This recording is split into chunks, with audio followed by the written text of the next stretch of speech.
Hi there, welcome to a mini math lesson, and I am working today with an activity that has to do with trigonometry and the sine wave and connecting that to sound, loudness, and decibels, how we hear and how that amplitude impacts the decibel that we hear.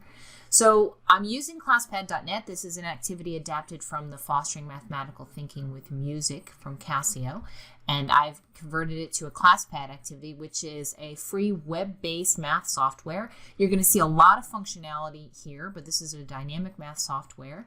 I highly recommend, I'm going to go to the website real quick. Here's the website, ClassPad.net. I highly recommend you create an account. It's completely free for teachers, for students. Always free. It has unlimited capabilities as far as, how much space, and you can design your own space. So you're going to see a lot of that in the activity.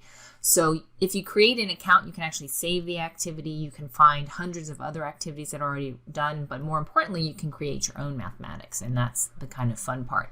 So let's go back to this activity here. So you'll see that it starts, this is a text sticky. You can write things in ClassPad and kind of move them around. They're called stickies because we can move them. And we've got some descriptions of what amplitude and intensity are, and there's a picture here to kind of show what amplitude is. It's the height of the curve, right?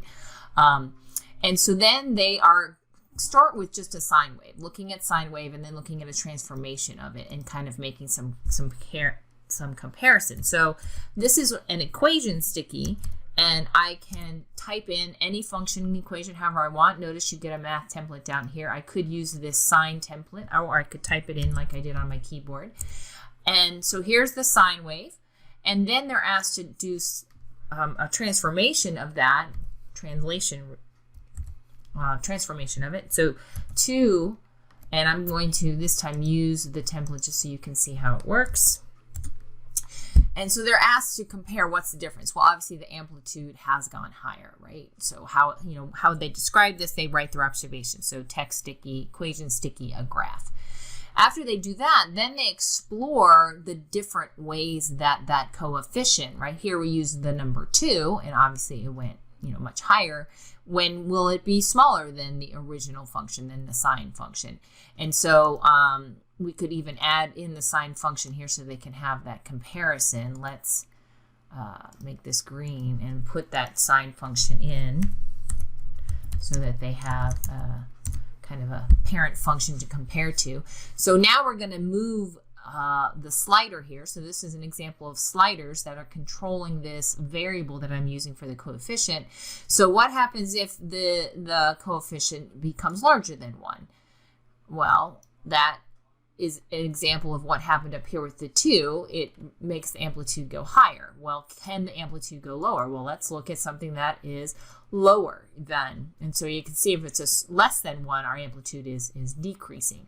And so then how does this amplitude, this coefficient here, impact what we hear, loudness, intensity? How is that similar? And so you'll notice now that we're connecting this to sound, loudness, and we're converting it to decibels.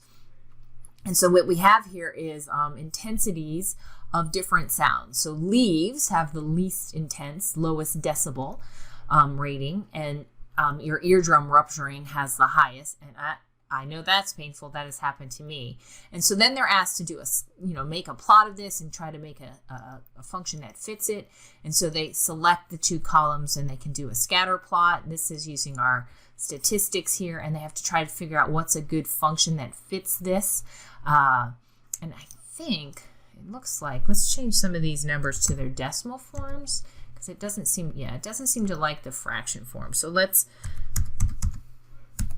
and notice as I'm changing these, it's automatically plotting it on the graph. And so this is a funky looking graph.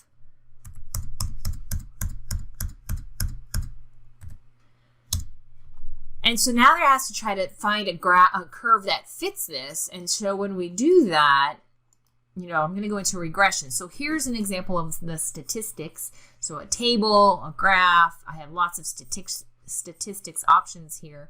So if we go into regression, which regression fits? And they could, try several out and realize, oh, that's not a good fit. And then, so I'll just do one I know is not a good fit. If I do this, this is not a good fit because obviously it's not linear. This is not a linear relationship. So if that one didn't work, I can trash it and try a different one, right? So let's try a different one. And I'm just going to go right to the one that I know does work. So there's my regression.